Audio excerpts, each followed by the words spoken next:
नमस्कार, स्वागत है आपका 3 at 3 में। आपके साथ मैं हूं मीनाक्षी खंडवाल और मेरे साथ मेरी बाकी दोनों सहयोगी श्वेता झा और नेहा बाथम भी मौजूद हैं।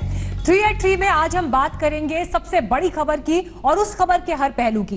गैंगस्टर विकास दुबे उज्जैन से गिरफ्तार कर लिया गया या उसने सरेंडर किया, इस पर तो बात होगी ही। साथ ही हम आपको बताएंगे कि इस मामले में आगे कैसे बढ़ने वाली है कार्रवाई नेहा, और इसको लेकर तमाम पहलुओं की पूरी डिटेल आज बुलेटिन में होगी। तो ये जो पूरा का पूरा सीक्वेंस है मीनाक्षी और श्वेता, ये किसी फिल्मी सीन से कम नहीं है, क्योंकि हम आपको बता दें कि किस तरीके से 6 दिन तक ये शातिर अपराधी, ये मोस्ट वांटेड विकास दुबे पुलिस के पूरे महकमे को छकाता रहा, पुलिस की आंखों में धूल झोंकता रहा। और इन 6 दिनों में वो कहां था, वो किससे मिला, कौन उसे सूचनाएं दे रहा था, ये तमाम बातें इस वक्त जांच का पहलू है। वो उज्जैन कैसे पहुंचा, ये सबसे बड़ा सवाल इस वक्त सबके मन में बना हुआ है, और इसकी पूरी जानकारी, पूरी डिटेल इस बुलेटिन में हम आपको देंगे श्वेता। बिल्कुल, ये पूरी जानकारी आपको हम देंगे, साथ ही हम आपको बताएंगे उस दुर्दांत अपराधी की पूरी कहानी भी। कानपुर के चौबेपुर का ये विकास कैसे बन गया विनाश का पर्याय, विकास की अपराध यात्रा कैसे उसे हर रोज बड़ा अपराधी बनाती रही, ये भी हम आपको बताएंगे। उसने कैसे 8 पुलिस वालों की हत्या करके सबसे बड़े अपराध को अंजाम दिया। ये सब कुछ होगा हमारे इस बुलेटिन में।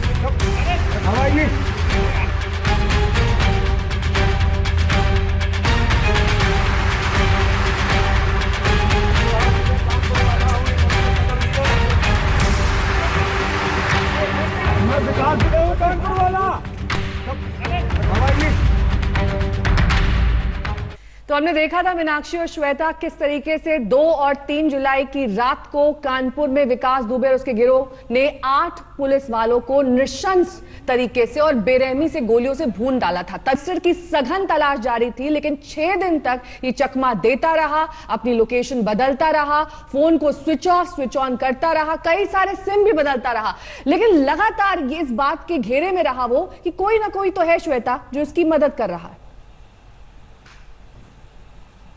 बिल्कुल, और ये बहुत बड़ा सवाल है। और अब पुलिस को, हालांकि विकास दुबे तो अब पकड़ा गया है, लेकिन ये भी इस सवाल का जवाब देना होगा, क्योंकि विपक्ष अब ये सवाल उठा रही है और पूरे पुरजोर तरीके से।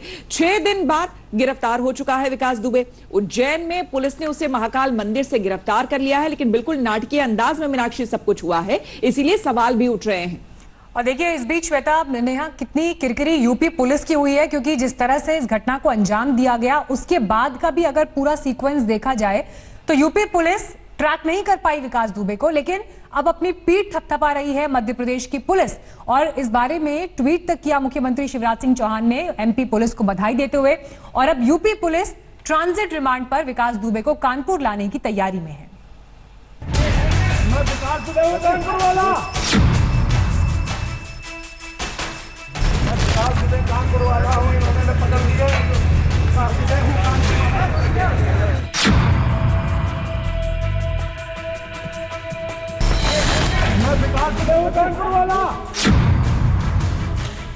मोस्ट वांटेड चीख चीख कर अपनी पहचान बता रहा है।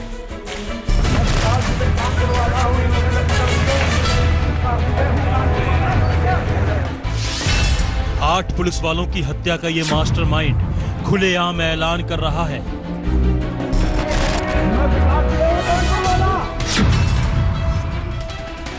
$5 लाख का ये इनामी बदमाश बदहवास है। आज इसे कौन नहीं पहचानता। इसने जो किया है वो पूरा देश जान चुका है। आरोप है कि 2 और 3 जुलाई की रात 8 पुलिस वालों को गोलियों से छलनी कर दिया। तब से पकड़े जाने तक यूपी पुलिस को चैलेंज कर रहा था।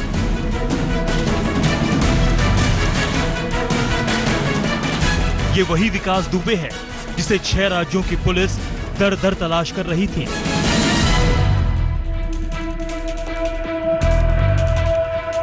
कानपुर गोलीकांड का सबसे बड़ा गुनहगार अब पुलिस की गिरफ्त में है। यूपी पुलिस ने दिन रात एक कर दिया, चप्पा चप्पा छान मारा था, नाते रिश्तेदारों पर दबिश दी गई थी, फिर भी यूपी पुलिस खाली हाथ रही।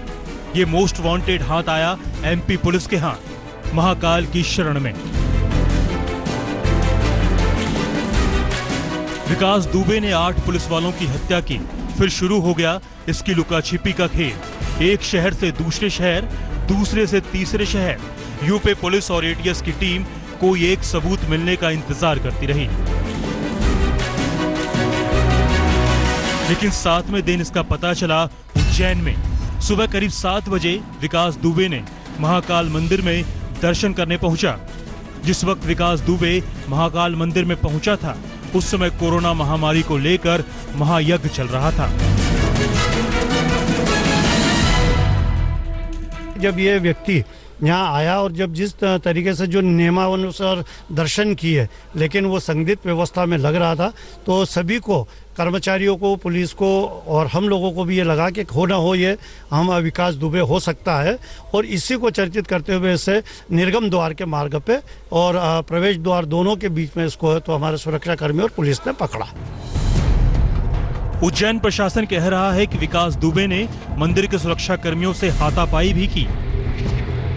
जब पूछताछ में उससे आईडी कार्ड मांगा गया तो उसने कोई आईडी कार्ड दूसरी दिखाई जो निश्चित रूप से उससे मेल नहीं खाती थी। उसके बाद वो हाथापाई करने लगा और तत्काल पुलिस को सूचना देकर उसको महाकाल मंदिर जो थाना है उसके द्वारा उसको तत्काल अरेस्ट कराया गया। आज तक को मिली जानकारी के मुताबिक विकास दुबे सड़क के रास्ते फरीदाबाद से उज्जैन पहुंचा था।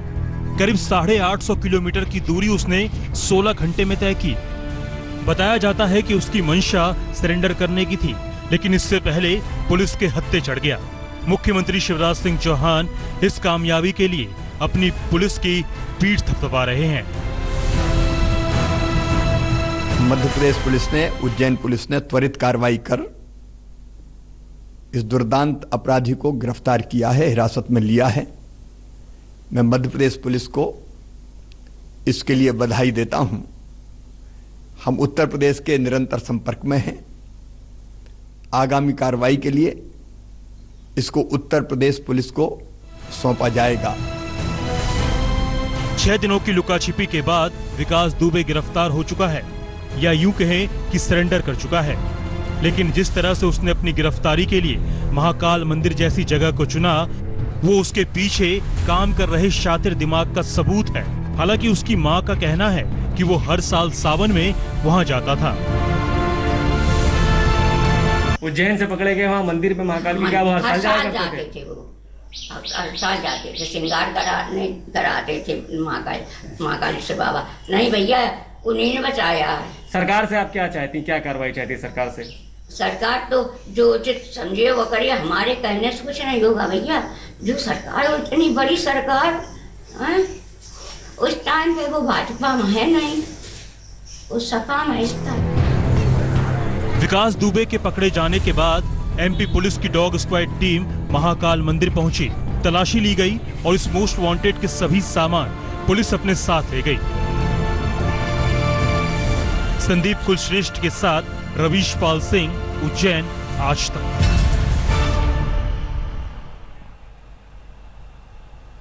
और इस वक्त हमारे साथ रवीश पाल सिंह उज्जैन से जुड़ रहे हैं, साथ ही न्यूज रूम से जुड़ रहे हैं शम्स ताहिर खान। सबसे पहले शम्स, आपसे जानना चाहेंगे, यहाँ पर कई सवाल, कई थ्योरीज अब सामने आ गए हैं विकास दुबे को लेकर, लेकिन क्या वाकई आपको भी ऐसा लगता है कि 3 राज्यों की सीमाओं को पार करके इस तरह से सड़क मार्ग से जाना, कोरोना काल, तमाम तरह की चीजें, सीमाएं सील और क्या कुछ हो रहा है ये हम सब जानते हैं, इस बीच उज्जैन पहुंच जाना और वहां पर इस तरह का सरेंडर, क्या सिर्फ ये अपने शातिर दिमाग से कोई एक शख्स कर सकता है? क्या ये पॉसिबल है? देखिए श्वेता, इसमें सीधे सीधे 2 चीजें हैं। एक तरफ यूपी पुलिस हाथ धोकर पीछे पड़ी थी, उसको पकड़ना था या एनकाउंटर करना था, विकास दुबे को बचना था। यूपी पुलिस के पास पहले दिन से एक खबर थी, वो ये कि ये एमपी भाग सकता है, और ये बार बार पिछले 6 दिनों से ये खबर लगातार सामने आ रही थी। एमपी बॉर्डर को लेकर सील करने के भी दावे किए गए थे, लेकिन फिर फरीदाबाद में भी देखा जाता है और उसके बाद उज्जैन पहुंचता है, लगातार बीच में मोबाइल ऑन और ऑफ करता है। ये सारी चीज़ें ये बताती हैं कि वो बीच बीच में जो भी उसके सलाहकार हैं, जो भी लोग हैं, चाहे वो यूपी पुलिस के अंदर हो, यहाँ तक कि एसटीएफ के अंदर भी उसकी घुसपैठ की बात आ रही है, वो कहीं ना कहीं कुछ ब्रीफ कर रहे थे। और यही वजह है कि एडीजी लॉ एंड ऑर्डर की जो प्रेस कॉन्फ्रेंस थी और एसआईटी की जो पूरे मामले की जांच कर रही थी, एसआईटी के एक ऑफिशियल ने ये कहा था कि हमारे लिए मुश्किल ये है कि इस ऑपरेशन की गोपनीयता को बरकरार रखना, क्योंकि कहीं ना कहीं से खबर लीक हो रही है और विकास दुबे तक पहुंच रही है। किस सोर्सेज से पहुंच रही नहीं मालूम, लेकिन उसके नेक्सस पॉलिटिशियन के साथ और पुलिस के साथ ये अब जग जाहिर है। दो जो बड़ी चीज़ें हैं, उसको एक तलाश थी ऐसी जगह न्यूट्रल प्लेस की जहां पे कि वो सरेंडर कर सके या अपने आप को गिरफ्तार कर सके ताकि एनकाउंटर से बच जाए। और चूंकि लगातार वो पिछले 15 साल से खबर ये है कि हर सावन पे उज्जैन महाकाल के मंदिर जाया करता था दर्शन के लिए। ये बात यूपी एसटीएफ और यूपी पुलिस को भी मालूम थी पूछताछ में जितने भी लोगों से कि उसके कहाँ कहाँ संभावित ठिकाने हो सकते हैं। शहडोल उसका ससुराल है, ये भी मालूम है। उसके बावजूद यूपी पुलिस ने इन जगहों पर क्यों नहीं नाकेबंदी की, क्यों नहीं पहले से इतला दी, क्योंकि एमपी पुलिस को भी इसकी कोई जानकारी पहले से नहीं थी। वो तो आज सुबह जब वो महाकाल मंदिर पहुंचता है और वहाँ के जो स्टाफ हैं, जो गार्ड है, जो फूल वाला है, उसके जरिए पहली बार ये चीज़ सामने आती है और जब महाकाल थाने की पुलिस उसे पकड़ती है तो इसका मतलब है कि पहले से कोई इनपुट ऐसा था नहीं। वो खुद गिरफ्तार करवाना चाहता था। महाकाल मंदिर में बाकायदा सीसीटीवी फुटेज है, उसे ये भी मालूम है, कैमरे लगे हुए हैं। दूसरा, जब वो जिस वक्त वो पकड़ाया था अपना नाम बताता है कि मैं कौन हूँ, मैं फलाने कानपुर वाला हूँ विकास दुबे, क्योंकि मालूम पूरे देश में उसका नाम जानते हैं। तो ये सारी चीज़ें ये तय करती हैं, ये साफ करती हैं उसका सीधा सीधा एक ही मकसद था, जिंदा अपने आप को पकड़वाना, जिसमें वो कामयाब रहा। यूपी पुलिस को मलाल भी रह गया ना पकड़ने का, और यूपी पुलिस पे अब सवाल भी हैं कि आखिर 6 दिन तक जिसके आपके सारे लिंक आपने तोड़ दिए, सारे रिश्तेदारों को आपने ढूंढ लिया, दोस्तों को ढूंढ लिया, गुर्गों को पकड़ लिया, 5 एनकाउंटर कर दिए, उस तक नहीं पहुंचे। इसका मतलब है कि कोई ना कोई उसकी मदद कर रहा था। और पूरी तैयारी ये थी, जिस तरह से वकील की भी गाड़ी मिली और वकील के साथ ये भी था कि वहाँ पर शायद सरेंडर करने की भी बात होती, लेकिन उससे पहले ही ये सारी चीज़ें हो गई और वो पकड़ा गया। लेकिन सवाल और मलाल ये दोनों हैं यूपी पुलिस से। धीरे धीरे सारी चीज़ें सामने आएगी। एक बार जब वो पहले लखनऊ और फिर कानपुर पहुंचे, जो मेरी खबर है वो ये कि कुछ देर के बाद शायद वहाँ के डिस्ट्रिक्ट कोर्ट में पेश किया जाएगा उसको। और डायरेक्ट इस वक्त कोई फ्लाइट नहीं है, तो बहुत मुमकिन है कि यूपी लखनऊ से एक चार्टर्ड प्लेन जाए और उस चार्टर्ड प्लेन में उसको लेकर लखनऊ लाया जाए। ये भी तैयारी चल रही है। हमारे साथ रवीश पाल भी हैं इस वक्त। रवीश, देखिए, 2 बातें हैं।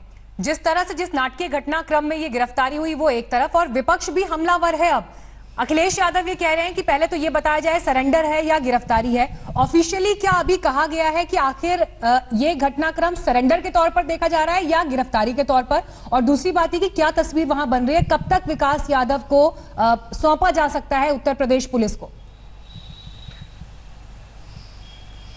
देखिए, आपको बता दें कि तकरीबन 4 से 5 बजे के बीच में माना जा रहा है कि जो स्थानीय कोर्ट है, जो जिला अदालत है, वहां पे उसे पेश किया जाएगा। ट्रांजिट रिमांड वहां पे पहुंचेगी यूपी पुलिस या यूपी एसटीएफ, और वो ट्रांजिट रिमांड लेगी उसकी और उसे अपने साथ ले जाएगी। हालांकि ये अभी तय नहीं है कि वो सड़क मार्ग से जाएगा या हवाई मार्ग के जरिए लखनऊ से ले जाया जाएगा, लेकिन इतना तय है कि आज की तारीख में ही जो विकास दुबे है उसे उज्जैन से लेकर के यूपी पुलिस अपने साथ उत्तर प्रदेश ले जाने के लिए उज्जैन किसी भी समय पहुंच सकती है।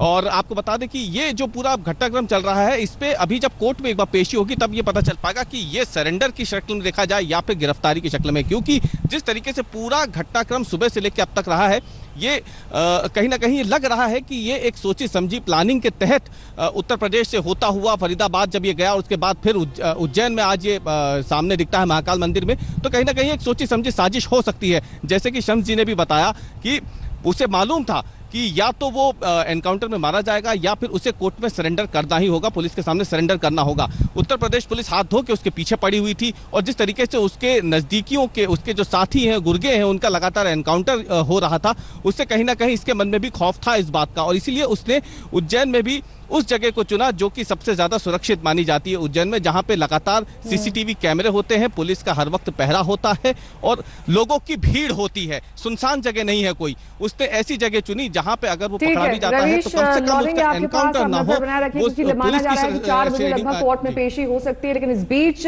बड़ा सवाल ये उठ रहा है कि जो कार पाई गई है उसका इस गैंगस्टर यानी कि विकास दुबे, जिसकी तलाश यूपी एसटीएफ से लेकर तमाम आला पुलिस अधिकारी भी कर रहे थे, क्या है इसका कार कनेक्शन? दिखाएंगे एक छोटे से ब्रेक के बाद। आप देखते रहिए आज तक।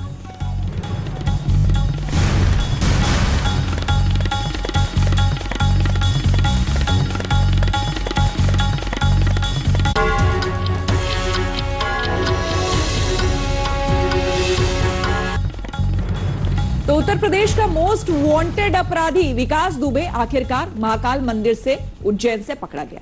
लेकिन सबसे बड़ा सवाल यहां पर यह उठ रहा है कि आखिर कैसे पहुंचा उज्जैन विकास दुबे, इससे पर्दा उठना बाकी है। इस बीच यूपी नंबर की एक गाड़ी उज्जैन पुलिस ने बरामद की है। नेहा, बिल्कुल, और ये गाड़ी के तार दरअसल विकास दुबे के करीबी से जुड़ते हैं, जो कि वकील बताए जा रहे हैं। ये जो नंबर है ये उन्हीं के नाम पर रजिस्टर्ड है। ऐसा कहा जा रहा है कि इसी वकील ने विकास दुबे की मदद की थी इस गाड़ी को मुहैया कराने में, ताकि आसानी से विकास दुबे उज्जैन तक पहुंच सके। रवीश पाल मौजूद है हमारे साथ। रवीश, जिस गाड़ी का ये जिक्र हो रहा है, क्रिमिनल लॉयर की ये गाड़ी बताई जा रही है, और देखिए जिस तरीके से पूरा एडवाइस जो किया गया है वो एक प्रोफेशनल एडवाइस कैसे, रवीश सुन पा रहे हैं आप? रवीश से फिलहाल हमारा संपर्क अभी नहीं, लेकिन इस बीच आपको उस गाड़ी की तस्वीरें दिखा देते हैं। यूपी नंबर की ये गाड़ी है, जिसमें आप ये कोर्ट का भी स्टिकर देख सकते हैं, यानी कि ये उसी वकील की गाड़ी है जिससे विकास दुबे का कनेक्शन था।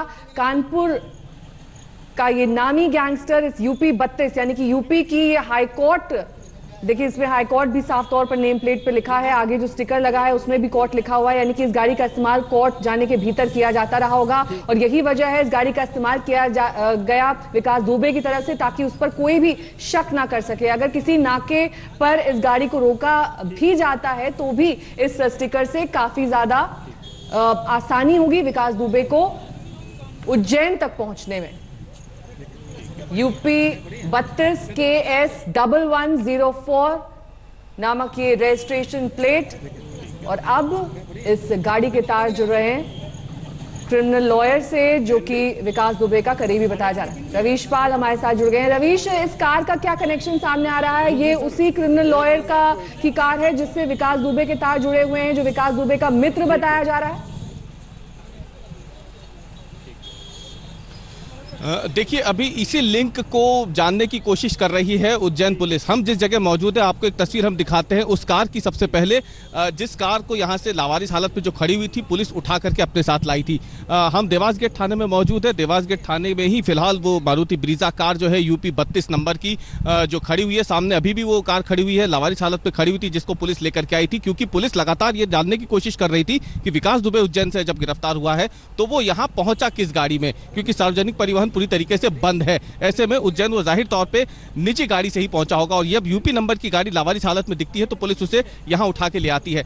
इसके बाद दो शख्स जिनका नाम मनोज यादव और तेज बहादुर यादव है, वो पुलिस थाने पहुंचते हैं और वो बताते हैं कि ये कार उनकी है। फिलहाल आपको बताएं, एक तस्वीर हम आपको दिखाते हैं, ये सीएसपी की गाड़ी है जो अंदर मौजूद है, आईपीएस है, और वो लगातार अंदर जो मनोज यादव और तेज बहादुर यादव है उनसे पूछताछ कर रहे हैं। और आप तमाम अहम जानकारी दे रहे हैं, लगातार इस घटनाक्रम पर नजर भी बनाए। लेकिन इस बीच आज तक की टीम लखनऊ में उस वकील के घर पहुंची जिनकी तथाकथित ये गाड़ी उज्जैन में बरामद हुई बताई जा रही है। आज तक संवाददाता कुमार अभिषेक ने वकील मनोज कुमार की पत्नी से बातचीत की। उस बातचीत के कुछ अंश हम आपको दिखा देते हैं। लेकिन पत्नी अंजू यादव का ये कहना है कि गैंगस्टर विकास दुबे से उसके पति का कोई रिश्ता ही नहीं है। हमारे साथ इस वक्त अंजू यादव हैं, जो कि मनोज यादव की पत्नी है, जिनकी गाड़ी मिली है। अंजू जी, ये बताइए कि कहा यह जा रहा है कि आपके पति मनोज यादव की गाड़ी से हुआ, इसमें कितनी सच्चाई? ये गलत है, ये झूठ है, सारा झूठ है, ये सारा झूठ है, ये इसमें कुछ नहीं है, सच्चाई कोई नहीं है। सच्चाई नहीं है तो आखिर वो गाड़ी वहाँ कैसे मिली, वो कब गए थे? वो कल गए थे, दर्शन करने के लिए गए थे। इसके पहले वो काम से गए थे, एमपी ही गए थे, लेकिन वो शिवपुर गए थे, और उसके बाद फिर कल उज्जैन गए थे दर्शन करने के लिए, बस उसके बाद घर आना था। तो ये क्या लॉयर हैं? कहा यह जा रहा है कि वो लॉयर हैं उनके, और उनके साथ उनको बचाने के लिए। नहीं, वो गलत है, ये सब गलत है, ये सब गलत है। वो लॉयर एडवोकेट है, लेकिन उसके लॉयर नहीं है। तो किसी तरीके से कोई कनेक्शन? जी नहीं, कोई कनेक्शन नहीं है, कोई कनेक्शन नहीं, कनेक्शन कोई नहीं है। आप बिल्कुल इस बारे में निश्चित हैं? जी। आप मनोज यादव जी से बात हुई आपकी? जी, मेरी बात हुई है। क्या कह रहे हैं वो कह रहे हैं कोई कनेक्शन नहीं है। वो बता रहे हैं कि जांच चल रही है, थाने में अभी जांच हो जाएगी, उसके बाद फिर उन्हें भी बिठा कर रखा गया है? उनको बिठा के रखा गया है, वो जांच चल रही है बस। विकास यादव से उनकी मुलाकात या कुछ? कोई कुछ नहीं है, कुछ भी नहीं है, कभी ना हम लोग जानते हैं, ना ही पहचानते हैं, नहीं कुछ नहीं, हमारा कोई कनेक्शन है ही नहीं उनसे। उनके साथ कोई और गया था क्या? मेरे हस्बैंड के साथ मेरे दोस्त गए थे जो तेज बहादुर है, बाकी वो साथ में ही गए थे, दोनों लोग काम से ही गए थे। काम से उसके बाद फिर भैरव जी के दर्शन करके, उज्जैन में दर्शन करके उसके बाद घर आना था। तो आपको क्या लगता है आखिर ये हुआ कैसे? कंफ्यूजन है? कंफ्यूजन है, ये कंफ्यूजन है, बाकी कुछ नहीं। कोई हाथ नहीं है मेरे पति का उसमें, कोई हाथ नहीं? जी नहीं, कोई हाथ नहीं है। कभी किसी से कभी उनसे मुलाकात? कभी कुछ नहीं। हम लोग सीधे साधे आदमी, हम लोग यहाँ पे हमेशा रह 20 साल से यहाँ पे लखनऊ में रह रहे हैं, कोई मतलब नहीं, किसी से मतलब नहीं है, कोई चीज नहीं है कोई। तो मनोज यादव जिनकी ये कार बताई जा रही है, उनके घर तक हमारी टीम पहुंची। पत्नी ने सिरे से हर आरोप को खारिज कर दिया, लेकिन बीते 6 दिन जब तक विकास दुबे पुलिस को छकाता रहा, चकमा देता रहा। ये 6 दिन तक कैसे लुका छिपी का खेल चला, आपको दिखाएंगे ब्रेक के बाद।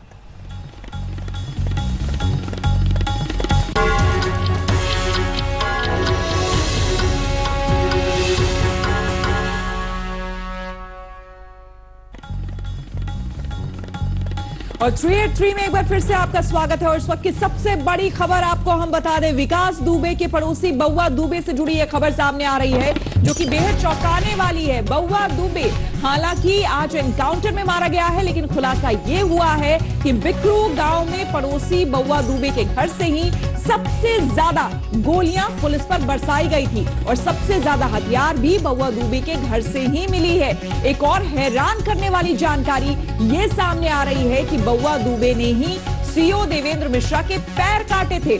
तो आप ये देखिए कि विकास दुबे किस तरह से नेटवर्किंग उसने की थी, किस किस तरह के लोग उसके साथ थे। खुद उसका पड़ोसी बउआ दुबे, जिसके बारे में बताया जा रहा है आज हालांकि वो मारा गया है एनकाउंटर में आज सुबह ही, लेकिन ये बताया जा रहा है कि जिस दिन ये पूरी घटना घटी थी बिकरू गांव में, वहां पर सबसे ज्यादा गोलियां बउआ दुबे के घर से ही बरसाई गई पुलिस पार्टी पर। और बउआ दुबे के बारे में और जो बड़ी जानकारियां सामने आ रही है, उसके सूत्र देखिए कहां कहां से जुड़े हुए थे, ये तमाम जानकारी।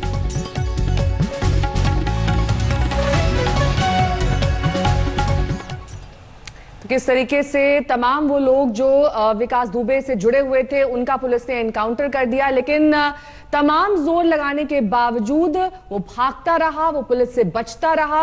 और ये समझ पाना मुश्किल हो रहा था कि दरअसल विकास दुबे का लोकेशन क्या है। यूपी का मोस्ट वांटेड गैंगस्टर हाल फिलहाल के दिनों में विकास दुबे पुलिस की गिरफ्त से दूर रहा। उससे पूछताछ इस वक्त जारी है, लेकिन गिरफ्तारी से पहले उसने पुलिस के साथ खूब लुका छिपी का खेल खेला। मीनाक्षी, 2 जुलाई की रात कानपुर में 8 पुलिसकर्मियों की हत्या के बाद से वो फरार हो गया। कभी साइकिल से, कभी बाइक से, कभी बस, कार से, ऑटो तक से तस्वीरें आई कि भागता रहा। उसके नेपाल भागने तक की खबर सामने आई थी। फरीदाबाद में ठहरने की बात सामने आई। फरीदाबाद में जब पुलिस पहुंची वहां पर, उससे पहले ही वो फरार हो गया। श्वेता, बिल्कुल, फरीदाबाद पुलिस पहुंची, बाकी लोग तो पकड़े गए, लेकिन विकास दुबे यहां से फरार हो गया। इसलिए सवाल भी उठे कि आखिर ऐसा कैसे हुआ। लेकिन वो फरीदाबाद से उज्जैन जा पहुंचा, आपको बता दें, और आज सुबह सुबह पुलिस की गिरफ्त में वो आ गया। लेकिन इसी 6 दिनों में कई सवाल उठ रहे हैं जिनका जवाब अब पुलिस को देना है।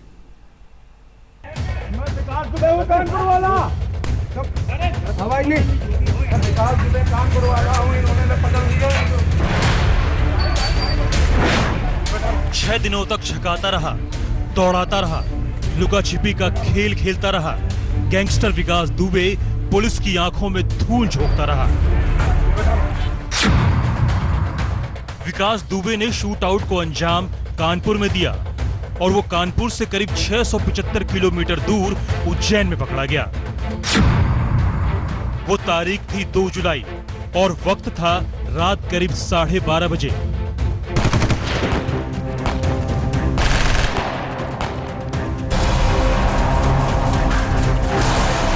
कानपुर देहात की 3 थानों की पुलिस ने गैंगस्टर विकास दुबे के क्लेन्यू में घर को घेर लिया। रात का अंधेरा था। विकास दुबे के घर के बाहर जेसीबी मशीन खड़ी थी, यानी जाने का रास्ता पूरी तरह से बंद। पुलिस वाले पैदल ही निकल पड़े, लेकिन पहले ही घात लगाए विकास दुबे और उसके गुर्गों ने अंधाधुंध फायरिंग शुरू कर दी। पुलिस पार्टी का नेतृत्व कर रहे बिल्हौर थाने के सीओ देवेंद्र मिश्रा समेत 8 पुलिस वाले घात लगाकर किए गए इस हमले में शहीद हो गए। ऐसे सबूत मिले हैं कि हमले में विकास दुबे ने AK-47 का इस्तेमाल किया था। मुठभेड़ के बाद विकास दुबे खेतों के रास्ते भाग निकला, कानपुर से झिंझक गया और झिंझक से औरैया के लिए रवाना हो गया। कभी वो साइकिल पर सवार हुआ, तो कभी बाइक पर, तो कभी बस और ऑटो से। वो छिपते छिपते औरैया से होते हुए फरीदाबाद पहुंचा। इस बीच खबर आई कि वो नेपाल भी भाग गया।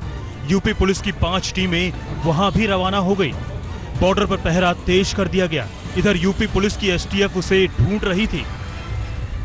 इस संबंध में यहाँ से बिना पूरे तथ्यों को जाने कुछ भी कहना उचित नहीं होगा और हमारी टीम वहाँ जो एक प्रोसेस है उसके तहत जाएगी और कानूनी तरीके से हम उसको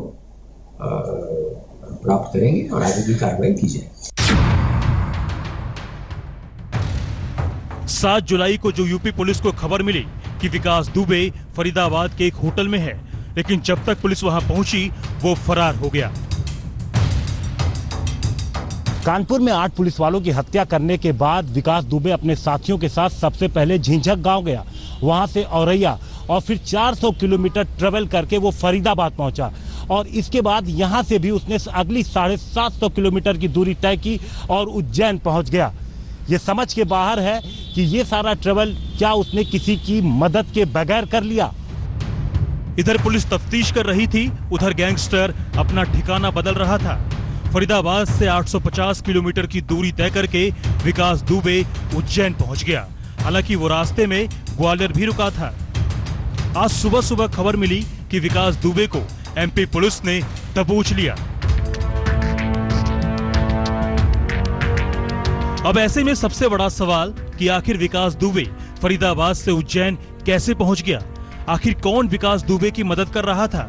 विकास दुबे की गिरफ्तारी तो हो गई, लेकिन सवाल कई हैं जिनका जवाब यूपी पुलिस को देना अभी बाकी है।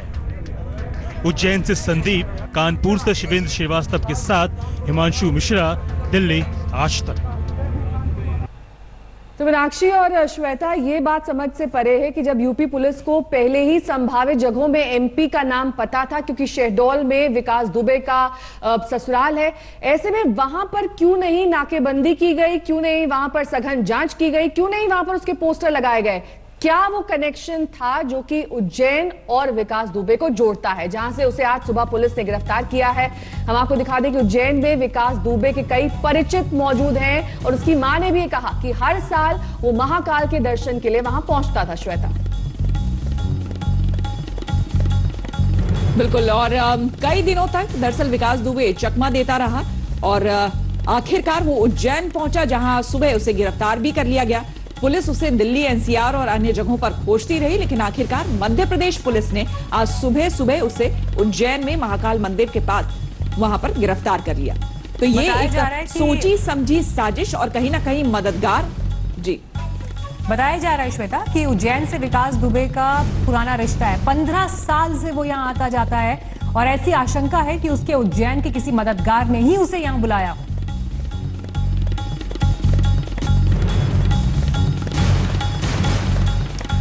दरअसल इस बात पर भी अभी संशय है कि उसकी गिरफ्तारी हुई है या फिर उसने सरेंडर किया है। हालांकि वो पकड़ा जा चुका है, थोड़ी देर बाद कोर्ट में उसकी पेशी होनी है।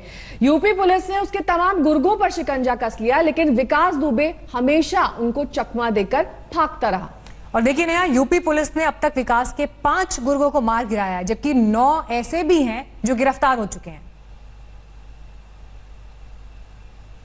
बिल्कुल, 8 पुलिस वालों की हत्या के मामले में पुलिस लगातार दबिश डाल रही है ताकि सही गुनहगारों को सजा मिल सके, लेकिन वाकई क्या ये गुनहगार जो सही मायने में हैं वो पकड़े जाएंगे? बड़ा सवाल।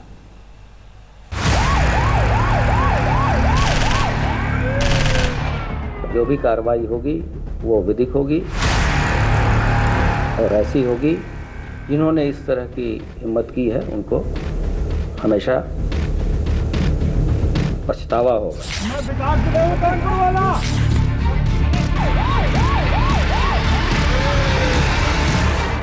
अमूमन किसी सीनियर पुलिस अफसर के मुंह से इस तरह की प्रेस कॉन्फ्रेंस में ऐसे बोल नहीं फूटते, क्योंकि पुलिस का काम मुजरिम को पकड़कर अदालत के जरिए सजा दिलाने का होता है। लेकिन यहाँ एजीटी साहब जो कुछ बोल गए उसका मतलब कोई भी आसानी से समझ सकता है। लेकिन अब तस्वीर बदल चुकी है। विकास दुबे पकड़ा जा चुका है और उसके गुर्गों पर भी पुलिस का शिकंजा कसा जा चुका है। वारदात 2 और 3 जुलाई की रात हुई। अगली सुबह पुलिस ने अपना इरादा जता दिया। 3 की सुबह विकास के 2 सहयोगियों प्रेम प्रकाश और अतुल को पुलिस ने मार गिराया। फिर 8 जुलाई की सुबह विकास का दाहिना हाथ माना जाने वाला अमर दुबे ढेर कर दिया गया और आज एनकाउंटर के दौरान कानपुर में प्रभात मिश्र और इटावा में बबुआ दुबे मारे गए। विकास दुबे को जिस वक्त उज्जैन में गिरफ्तार किया गया उससे कुछ घंटे पहले ही उसका साथी प्रभात मिश्र पुलिस की गिरफ्त से भागने की फिराक में मारा गया। उसकी टी शर्ट पर लिखा था अपना टाइम आएगा, और वो वक्त आ गया, लेकिन मौत बनकर। पुलिस प्रभात को फरीदाबाद से कानपुर ले जा रही थी। कानपुर के सुनसान इलाके में प्रभात पुलिस वाले का हथियार छीनकर भागने की फिराक में था। तभी पुलिस वालों ने फायरिंग की। गोली लगने से वो जख्मी हो गया, जिसे बचाया नहीं जा सका। हमारी STF यूनिट और क्राइम ब्रांच कानपुर नगर के साथ साथ अन्य कुछ पुलिसकर्मी इसके साथ आ रहे थे और यहीं घटनास्थल के पास रहते हैं। उसने मौके का फायदा उठाकर पुलिस पर फायर किया। जवाबी फायर में जाते हैं। आज पुलिस टीम में जाते हैं, उसको मार गिराया है।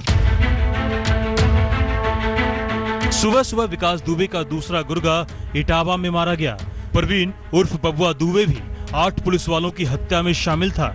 इस कुख्यात बदमाश पर भी पुलिस ने 50,000 का इनाम घोषित किया था। एनकाउंटर के बाद पुलिस ने मौके से हथियार भी जब्त किए हैं। आज सुबह 4:30 बजे इटावा पुलिस के साथ मुठभेड़ में एक व्यक्ति की डेथ हुई है। उसके पास से एक राइफल और एक पिस्टल बरामद हुई है और जब हमने उसकी डिटेल्स शेयर करी तो फिर उसको कानपुर पुलिस ने बबुआ दुबे के नाम से आइडेंटिफाई किया। ये कानपुर वाली घटना में विकास दुबे के साथ था और उसके ऊपर 50,000 रुपए का इनाम था। एक दिन पहले ही कानपुर पुलिस ने विकास के सबसे भरोसेमंद और उसकी सुरक्षा का जिम्मा संभालने वाला अमर दुबे को मार गिराया। ये तस्वीर अमर दुबे की है। यूपी पुलिस के मुताबिक 2 जुलाई की रात पुलिस टीम पर जो हमला हुआ, उस हमले में अमर दुबे भी शामिल था। इस वारदात के बाद से ही वो लगातार फरार चल रहा था, लेकिन बुधवार को उसके हमीरपुर में छिपे होने की खबर के बाद पुलिस और STF ने घेरेबंदी की और एनकाउंटर में अमर दुबे मारा गया। थाना मौदहा पुलिस टीम को और साथ में STF की टीम को ये सूचना मिली थी कि अमर दुबे नाम का एक व्यक्ति जिसने कि कानपुर में पुलिस कर्मियों पर फायरिंग की थी और हत्या की थी, वो उसका मूवमेंट यहाँ पे हुआ है। इस सूचना पर थाना मौदहा की टीम और STF की टीम द्वारा घेराबंदी की गई तो इस व्यक्ति ने पुलिस टीम पर फायरिंग की, जिसमें कि हमारे SHO मौदहा को गोली लगी और एक STF के कांस्टेबल को गोली लगी। जो जवाबी कार्रवाई की गई उसमें ये व्यक्ति घायल हुआ। इसे यहाँ से हॉस्पिटल भेजा गया। हॉस्पिटल में मृत घोषित कर दिया गया है। यूपी पुलिस ने कानपुर कांड में विकास दुबे के 9 गुर्गों और मददगारों को गिरफ्तार भी किया है। वहीं विकास दुबे को खबर पहुंचाने का आरोपी चौबेपुर पुलिस थाने का SO विनय तिवारी और चौकी इंचार्ज KK शर्मा भी गिरफ्तार किए जा चुके हैं। इटावा से कुमार अभिषेक और कानपुर से रंजय सिंह के साथ शिवेंद्र श्रीवास्तव, आज तक। हत्या की कोशिश, किडनैपिंग, जबरन वसूली, धोखाधड़ी समेत कुल 60 केस विकास दुबे पर दर्ज हैं। कई बार वो पकड़ा भी गया, पर कभी भी बहुत ज्यादा वक्त तक नया जेल में नहीं रहा। बिल्कुल, हमेशा आसानी से जमानत पर बाहर आ जाता था। ये दिखाता है उसका रसूख, उसका रुतबा, किस तरीके से पुलिस महकमे में था, किस तरीके से तमाम पॉलिटिकल पार्टीज के साथ था। कानपुर में जब उसके हाथ 8 पुलिस वालों की मौत हुई, बर्बरता से उन पर फायरिंग की गई, तब भी वो जमानत पर ही बाहर था, क्योंकि उसकी पेट दरोगा से लेकर आला पुलिस अफसरों तक थी। श्वेता, बिल्कुल, क्राइम की लत उसे काफी पहले ही लग गई थी। उसने अपने को बचाने के लिए सियासत की डोर भी पकड़ी। एक बार तो जेल से ही वो चुनाव भी जीत गया।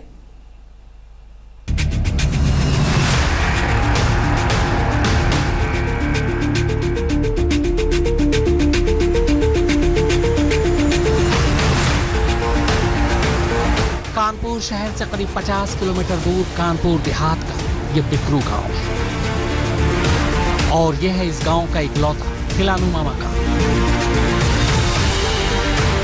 बाहर के लोगों की छोड़िए, गांव के लोगों की भी हिम्मत नहीं कि वो इस किले में बिना मालिक की इजाजत के दाखिल हो जाए।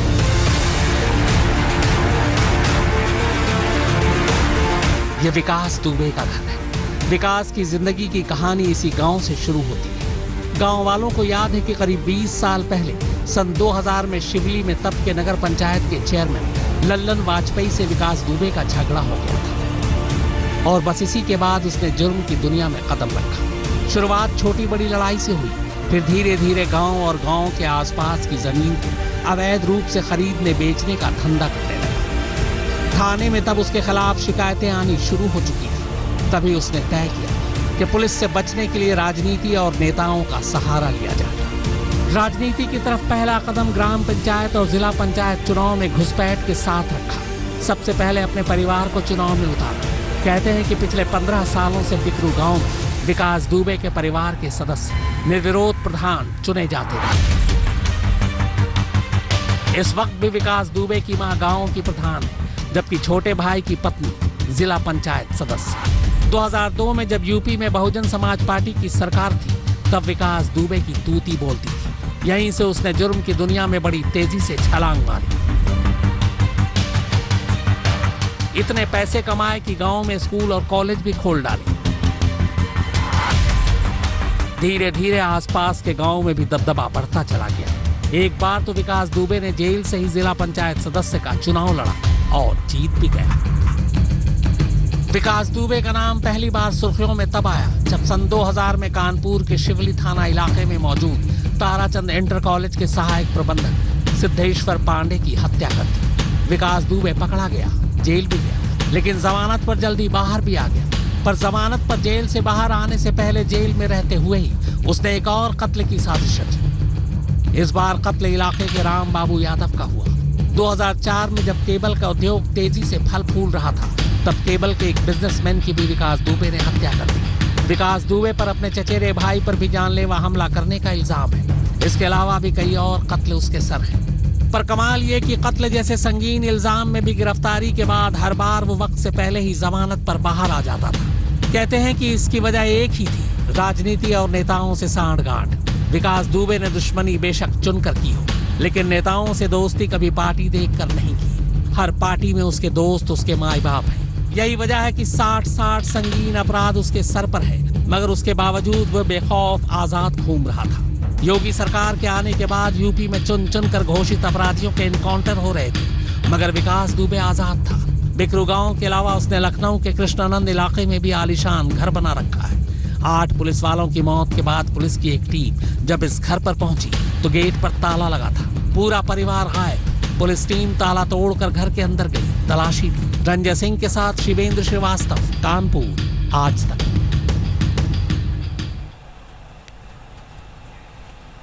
इसी के साथ हम यहाँ रुक रहे हैं एक ब्रेक के लिए। खबरें आगे जारी रहेंगी, देखते रहिए आज तक।